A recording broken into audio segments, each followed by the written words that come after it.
In this episode of the Talentcast, Facebook demands that we talk about Facebook some more.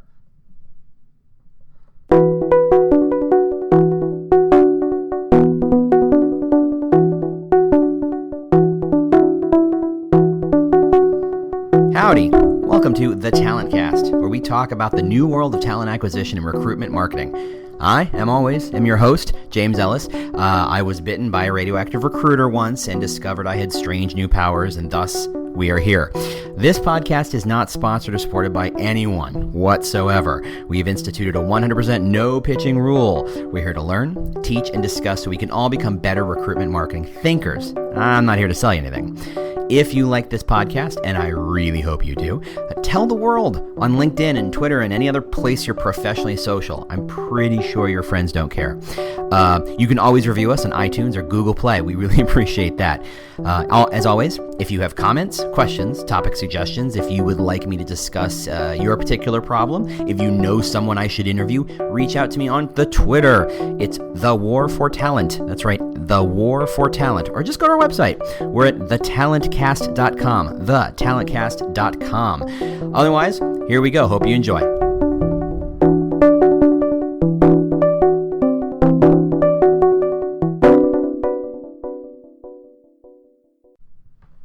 All right. Hey, everybody. Good morning. It is Wednesday morning, the day before Thanksgiving. Now you got a little insight to how we do this. Not too much of a delay here. I've got my coffee. It's early in the morning. Hold on. Let's test it. That is indeed coffee. So I want to talk about Facebook. I didn't want to talk about Facebook. I really, really wanted to avoid Facebook. We talked a great deal about Facebook 3 weeks ago or 4 weeks ago or whatever it was.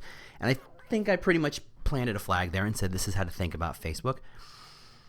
But then Facebook went and did some stuff. I mean, they went and made some new tools and launched some new tools, and everybody's talking about it. Well, I guess I got it too. So let's talk a little bit about Facebook. So, and by the way, so they've launched a whole lot of stuff. They're clearly trying to diversify their income streams. They're really trying to figure out, okay, much like Google, whose 99% of all their revenues is made on the AdWord at one point and was still raking in the cash, is diversified. It's putting ads in other places. It's getting into mobile.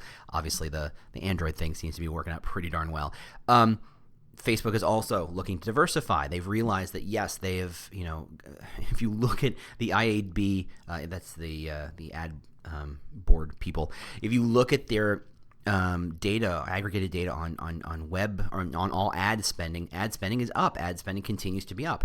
It's really up in places like the internet. And by the way, it's really, really up for companies that are able to connect to search marketing and to social marketing, which, by the way, are two companies, Google and Facebook. They own the lion's share of that. So when ads as a whole are going up, obviously print's kind of still continues trending down, and billboards still trying to figure themselves out, and there's a lot of broadcast and yada yada. The growth is all coming from Google and Facebook. They make so much money. It staggers the imagination. And on top of which, let's remember, Facebook has 1.6 billion users. That is active users. These are not profiles that are created and killed or lied fallow, or multiple profiles for individuals. Like, I have 7 Twitter accounts, by the way, and most of whom I just create because it was a joke and it was funny, and I used it for about a month and I've let it sit. I still get notifications. Twitter, figure it out. I'm not there anymore. I don't care. I don't even remember what login it is. Anywho, the 1.6 billion Facebook active users. On top of which, Facebook has some of the longest site durations of any site anywhere. And people show up to their site every single day. They hang out there for minutes and hours at a time. It's insane. It's insane. They have the internet's eyeballs. To some extent, it is the television of the internet. It's the thing you can do. There's always something new going on. There's always something happening. You can flip your channels and scroll up and down and figure out what's going on. There's always something to see on Facebook. And man, Facebook loves that. They are so thrilled that you can see them that way, and there's always stuff going on. There's 1.6 billion people actively making content. And as much as they filter, and as much we could talk about fake news, and I think there's a conversation that could happen there, I want to talk about what's going on. So first off, Facebook is clearly, I don't know if it's for the holiday season or they've just decided this is when they're going to promote it. have you noticed all the ads for Facebook Live? So Facebook Live, if you don't know it, is the thing where you can effectively make a TV channel. You can broadcast live video through Facebook, and it can be stored. It's a pretty slick little system. I've played with Periscope and I played with Meerkat, but I've played with Facebook Live, and I think YouTube has one too, or is just announced it. They're really, really nice if that's what you're into. You want to broadcast the thing you do. You want to broadcast the trick. We broadcasted a conference we did on our corporate channel. It was a lot of fun. It was very easy to do. Very, very straightforward, and you got to save it. So there's a lot of cool stuff you can do with it. Why I'm suddenly seeing billboards and bus ads for Facebook Live kind of boggles my mind. Now, I'm in a big city. I'm in Chicago, so number 3 metropolitan area in the country. If you, and I'm just asking you personally, if you have 1.6 billion, and I'm going to use that joke every single time, pause before the billion, you have 1.6 billion active users, do you need to buy a bus ad? Do you really? I mean, it seems a little crazy to me. Why would you? You've got all the eyeballs. You've got them. When they're on your site. You don't even have to say, hey, think about it. When you're on Facebook, go to Facebook Live over here. No, Facebook Live is in here. You're already looking at it. It's like going to one grocery store and being sold a car, or seeing an advertising for a car. It's like, I'm at the grocery store. Show me car ads when I'm at the, talking about cars. If you've got so many eyeballs, why do you need to promote it on bus ads? I mean, maybe there's a strategy here that I'm not seeing, but I don't get it. Maybe there's a ad salesperson, ad buyer somewhere who's just a genius in convincing people to make these decisions. And I think back to a year ago, Chicago was littered with Yahoo bus ads. I'm like, really? Yahoo bus ads? That makes no sense. I'm so far away from the internet and from searching. If I'm searching, I'm going to open up my browser and type it in, and chances are that's not a Yahoo. What is Yahoo trying to remind me to do? It's just a brand. It was just a crazy campaign. Anyway, not what I came to talk about. So at Facebook Live, they're promoting like it's going out of style. It's going to be huge. I think they're clearly planting their flag. I think between the promotions they're doing and what's happened last summer with some very unhappy, unpleasant, and this isn't meaning to get political in any way, shape, or form, videos of traffic stops and protests and et cetera, Facebook has the potential to become this kind of news center, that this is a way of capturing what's going on. Facebook is a way of having a broadcast television station. Well, what do you show? Do you show sitcoms, or do you show what's going on around you? And some people will simply say, I'm going to pan the camera around to what I'm seeing and what's happening, and some of that's not going to be a lot of fun. So I don't know that Facebook ever wanted to get in the news business. I think it's there to entertain and get people to just see ads, but there it is. So there's Facebook Live. And then there's Facebook Workplace, which I've heard told or called a Slack killer, and I don't buy that for a second. I saw a demo of it not too long ago, and it's a Yammer killer. For me, it is... Facebook says, if we've managed to own the communication channels of your non-work life, why can't we manage the communication channels and capture those of your work life? And I'd quibble. I'd say, and I'm a 44-year-old white dude, that I don't necessarily use Facebook the way, say, a 22-year-old person would, a millennial would, and that's fine. Everybody uses it differently, but I just don't think that they've really... I think they've captured definitely an element of how people communicate, but I don't think they've captured the whole experience. Whereas I think Slack seems to be much better at back and forth. So for those of you who haven't seen it, Facebook is... the Workplace is...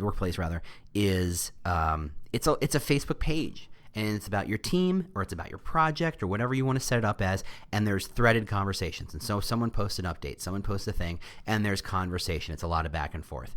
It is a lot like how you use Facebook if you were incredibly political and people were commenting and fighting on your comments. That's how it is. But I don't think most people use Facebook that way. I think Facebook is a lot of, hey, look at this cool thing. Hey, look at this cool thing. Oh, hey, over here, there's this cool thing. I don't know that there's nearly as much back and forth as there is on, say, a Slack or other channels. That's just my perception of it. So clearly they're diversifying. They're live, and then now Workplace. And then, of course, there's the big announcement just a week ago that they would start to promote or to have a section of, or a set of functionality inside of Facebook that will allow companies, much like yourselves, to publish jobs. So clearly Facebook was looking around trying to diversify their revenue stream, and they're looking at their audiences, and they're looking at their users, and they're seeing that a percentage, a section of their audience is gone Facebook, sees a job, and then is deciding, oh, I'm going to click this link, and they go to this other piece of software. And Facebook, who is not stupid in any way, shape, or form, I'm questioning the fake news thing, but whatever, they're not stupid. They say, okay, if there's a large chunk of our audience is leaving Facebook to go fill out a job application or go to an ATS or to go to LinkedIn or go to whatever, how do we build a functionality that keeps them where they are? Obviously, that's all Facebook wants to do, because the longer you're there on Facebook, the more ads they can show you and the more revenue they can generate. The problem is people don't go to Facebook to look for jobs. It's just that simple. And I think we talked about that last time. Facebook is fantastic for all sorts of things, but looking for a job is not one. And I don't care if you're 22 or 42 or 82. If you're suddenly unemployed or suddenly needing income and you go, I'm going to go look for a job, and I'm going to start by going on the Facebook channel because it's not filled with cat memes and political arguments and pictures of kids and grandparents and whatnot, sports scores and yada yada. I'm going to look for a job? No, of course you don't. You go to where the jobs are. You go to the Indeeds and the LinkedIns, and now you're seeing Glassdoor's putting forth a pretty serious presence in the job space, and not to mention a number of niche-specific or industry-specific job boards. That's where the jobs are. Why would you? That's what's it? Bonnie and Clyde. Is it Bonnie and Clyde? Yeah, it's got to be Bonnie and Clyde. Why do you rob banks? Because that's no, it's not Bonnie and Clyde. Now I'm blanking who it is. That's where the money is, right? You go to rob banks because that's where the money is. You go to Indeed and LinkedIn because that's where you perceive the jobs to be. Now, because I do work for a lot of other people that post jobs on Facebook, I can tell you that people do actually post jobs on Facebook. There are jobs on Facebook. They're just really hard to find. And you have to be in the right headspace, and you have to wade through all that other cat meme type stuff to get to them. So you have to say, is there really value in investing in Facebook as a job space 2 weeks ago? And the question we've always said is, yeah, probably not so much. People don't go to Facebook to look for a job, just in the same way as we talked about if I tried to sell you $100 for $20 and you didn't know me and I walked up to you in the street and made that offer to you, you'd think I was crazy and you'd go away. It's about context. And so what Facebook's got to do in this space is figure out how do we change that? And the problem is that the context is a cyclical, circular process. You don't go to Facebook to look for a job because you don't think jobs are there. Thus, people don't post as many jobs there because they don't think people are looking for jobs there. Thus, there not will be jobs there. Thus, people won't go there to look for jobs. And this cycle continues forever and ever and ever. Amen. But that doesn't have to be forever. So what Facebook has effectively said is, okay, to break that cycle, what we have to do is have a very public, clear, easy way of saying, no, Facebook is for jobs. It's not just about scraping your ATS and sticking them on a tab way over in the corner that no one ever seems to click on. And again, you have to go to each individual page to find the tab to find the jobs. And again, those jobs are all in other places, very easy to find. Google, for one. So why go to Facebook? So Facebook has to kind of plant their flag and say, no. Facebook is just as much about finding jobs as it is cat memes and pictures of your grandkids or pictures of your friends' kids or whatever, or the guy doing a backflip and falling on his butt, and what have you. And how do you do that? Well, first off, you say, look, we're having functionality that's clearly about jobs. So if you look at it, if you've had a chance to play with it, you can see that the form to fill is just like every other form. It looks, every recruiter will go, yeah, that's a real simple ATS. They're going to look at it and go, I know exactly what that is. That's a super straightforward ATS. There's a place for the job title. There's a place for the location. There's a place for the job description. There's even a place for the optional salary, which I think is kind of that's interesting. And I think if you've heard our conversation with Kirsten over at Glassdoor, her theory or her expectation is that in 2 to 3 years, everyone's salary will be relative as public as your home costs are. If you own a home, you can go to Zillow and figure out who paid for, and Redfin and any number of companies, and figure out how much your neighbors paid for a house and when and how that house transferred ownership. That same kind of transparency will exist for salaries. And that's interesting that Facebook's kind of said, okay, assuming that happens, here's a space to put the salary of the job. And then, your regular, location and stuff like that. And then since that job exists on a brand page, you can say, look, it's part of this brand. And you can click around our brand page feed to see what else is going on in the company. Something we know by research is already happening. That is, people are stopping on Facebook to look for cultural insider information about how the company works, not necessarily about jobs. Now Facebook is saying, okay, we're going to connect those two things. So it's a nice little system, and if for those of you who've used LinkedIn for the same kind of process where you can post a job and have people apply for a job from the user standpoint, it's the same kind of process. It's actually easier on LinkedIn.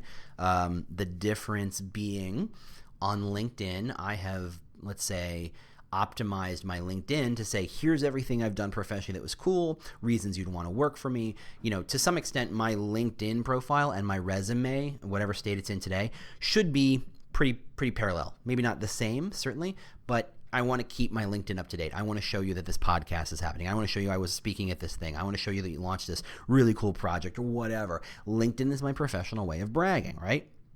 So Facebook is not.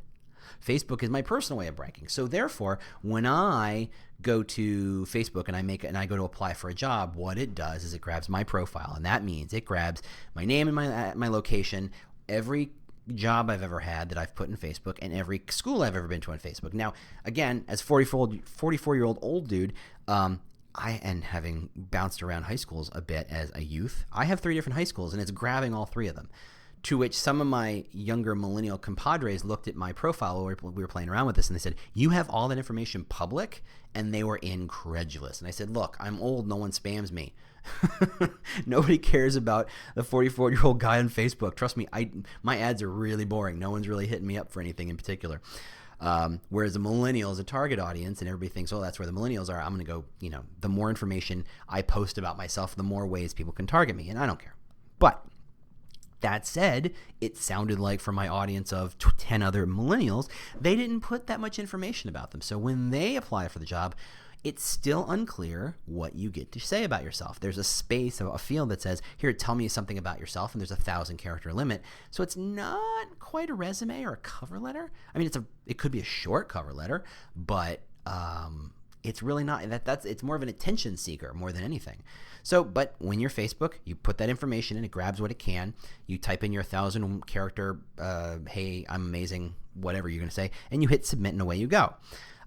You can then message the page via Facebook Messenger and try and talk to whoever's behind it, and maybe get some interaction. And in tests, we've seen that if you post for job A on Facebook and people realize they can apply for it, they suddenly realize they can message you, and suddenly they're messaging about all of your other jobs. So it's complicated. It's clearly one of those things to pull it all the way back and say, this is an interesting idea. I'm not 100% sure if Facebook's got it right just yet. I also don't think that Facebook's done in any way, shape, or form. I think Facebook looked at all the money that LinkedIn's raking in to get recruiters, to get companies to advertise, to own the employer brand space, and said, why can't I get a piece of that? And that's what they're doing. They've planted that flag and said, look, the problem with finding jobs for certain audiences is that ATSs are a pain. They take forever to fill. There's data that shows every time you take fields out of your ATS, your application rates go up.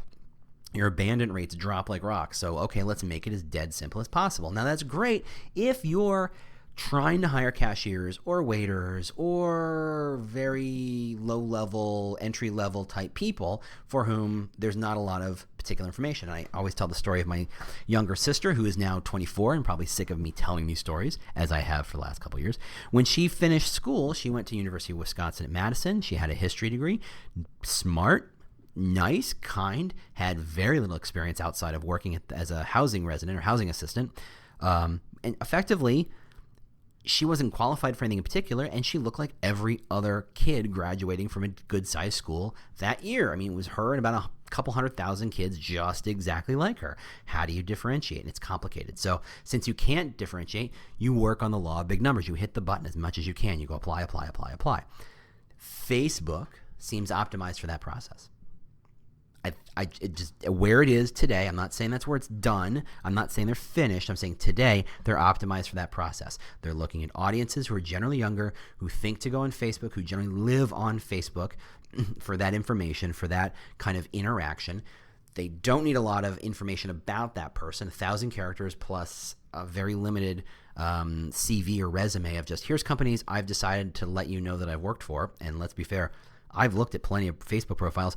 Very fewer and fewer people are publishing that information and making that information available to share. So I'm not sure where we are. And the thing, on top of which, the reason Facebook is doing this is because the ad or the post is free, but it's going to have the same kind of reach as any other post, i.e. 1 to 3% organic reach. And frankly, I think that number gets lower and lower every day, and they just don't tell us. And if you want that ad to be seen by all of your fans or by a section of, if you, let's say you have an ad for a cashier, and you want to make sure people who are already fans of your brand know about it, you don't need to know or tell the 50-year-old fan of your brand that that's there, because it's very unlikely that they want that job. You might want to only show that job to people between the ages of 18 and 25, for example. And to do that, you can use Facebook exclusions. I don't know that I haven't actually seen exclusions used on the jobs yet, but I would presume you could. But really what Facebook wants you to do is to promote that job, and to promote it like you would any piece of content or any ad. Pick an audience, pick a target, push it out there. You can say, yes, people who are already fans of my brand, people who are not fans of my brand, age range, interest, demographics, location, all that good stuff that you can, all the amazing targeting Facebook puts out, you can now put for jobs. That's pretty nice.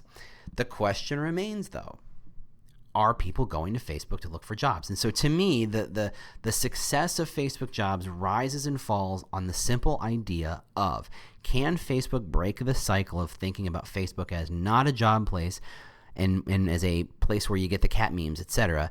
If they can break that out and say, look, Facebook is a place to look for jobs just as much, they're in it. Now, a couple of barriers to that. First, at this moment, there's no central place to look for jobs.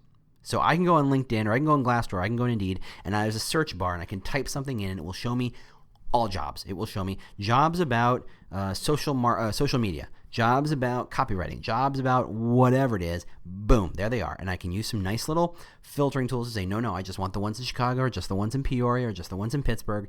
You know what? And, LinkedIn does one where I can say, no, I want entry level, or no, I want executive, or I can kind of fine tune that search, and it will show me jobs. There's nothing like that on Facebook right now. So you are effectively being shown jobs. So they've mastered that kind of bottom part of the funnel of the process of collecting that application. But the part of saying, we're going to show those jobs to all these people, they're assuming that people, when they're shown a job, will apply for a job. And it still has that context issue. So that is, if I go to LinkedIn and I go searching for a job, guess what? I'm looking for a job. I'm here to look for a job. It's why I'm showed up. Show me jobs. That's what I want. If I'm on Facebook to see what my favorite band is up to, or if their tour dates, or what the most recent mannequin video thing is, and you show me a job, I might probably not in the mood for look for a job, even if I'm following your brand. And if I'm not following your brand, you're going to have to pay to reach me. And again, there's the context issue. I'm not necessarily in the space for it. And that's kind of why we've said to everybody we work with from a Facebook strategy, the strategy isn't pushing jobs. The strategy is to push a piece of content so interesting that it can compete with the mannequin challenge and the cat memes and the political rants and whatever else is on Facebook, and say, here's an interesting story. Read the story, because that's in context and that makes sense. And once they read the story, you can say, oh, and by the way, if you like that story, if you like the culture of this company, here's some jobs in that company. That's the path we've always promoted, and that's the strategy we've always promoted. Facebook's clearly taken a shot at it. It's just not there yet because it doesn't have the infrastructure around this job search part, because it doesn't have that infrastructure. It has to assume that you know the brand already, you are willing to look for jobs on that brand. And I think they'll do fine with it immediately. I think there's going to be a huge spike of use as companies start playing with it, but they're going to quickly see the context issue. And until Facebook can say, here's a job search tool that aggregates all the jobs across all brands, which, by the way, should absolutely be able to do, that's not going to work. But what happens then is, if Facebook then says, oh, in order to fix that problem, I am going to make that job search, Facebook starts to kind of get complicated, okay? So Facebook is exactly what? Let's take your average 22-year-old and your average me, and how we use Facebook. And I follow maybe 6 bands. Maybe I might say that I really like 5 or 6 movies, because 10 years ago when I was playing my Facebook profile, I said, yeah, I do like those movies. And back when there wasn't a bajillion people on Facebook, that was a way of meeting other people on Facebook and saying, oh, I have like interest in you, blah, blah, blah. I have my jobs listed just because, again, built that profile, and because professionally, it's safe to say that if I'm at Company X, I want to know all the other people on Facebook on Company X so I can say, I'd like to make friends with them. It makes sense. I want to make friends with my coworkers, and one of the ways you do that is via Facebook. That makes sense. How a millennial will use Facebook is going to be different. I think there's a very large section of them for whom they are very private. They are very guarded. They do not produce or promote or show any kind of information that's, who they know, who they're related to, who they're dating, who they like, who they're the bands they're there to say, I'm interested in this event that's happening tomorrow, and the day after that event it kind of disappears off your radar. They're there to post some pictures. They're there to like some other pictures. They're there to share a cat meme or something I found, and that's how they use it. And it's not necessarily a interaction space, and thus showing jobs to those people, I don't think that they're really going to yell. I think what Facebook is counting on is that they've lowered the barrier of entry to apply for a job such that even if it's not quite the time for me to look for a job, or I wasn't even in the mood for a job, yeah, sure, I'll click 3 buttons and make that happen. No skin off my nose. That's what they're trying to do. And I don't know how well that's going to work. I'm interested.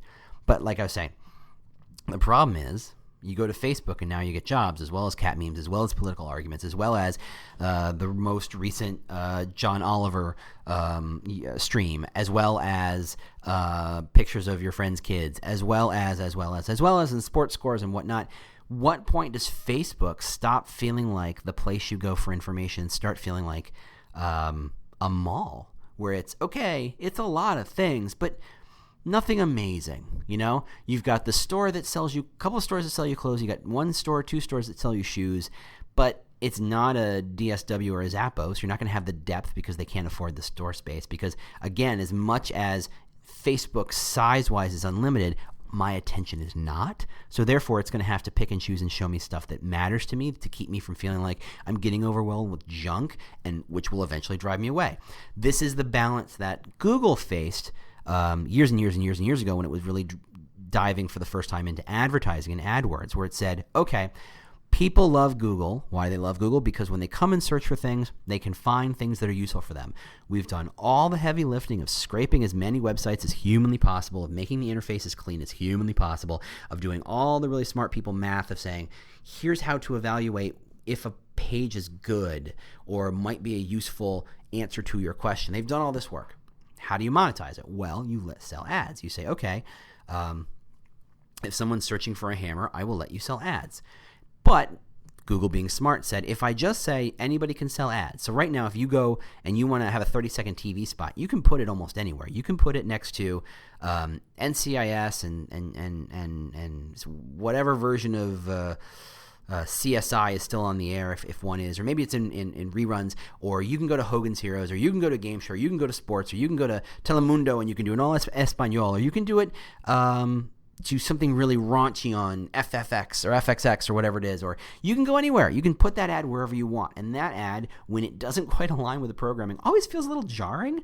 If you're watching Archer or It's Always Sunny in in Philadelphia, Pennsylvania, Lord, you're watching It's Always Sunny in Philadelphia, and you get an ad for I don't know, a rehab or senior citizen living. Yeah, it's like, oh, this doesn't match up. This feels really weird. It's jarring. So Google had that concern, and they said, look, the more we treat our ads as interruptions, the more we're telling our users we don't care about you as much as we care about the advertisers. But you need the users for the advertisers to have any value. If without any users, no one's there to buy things, no one's there to click things. Therefore, advertisers go away.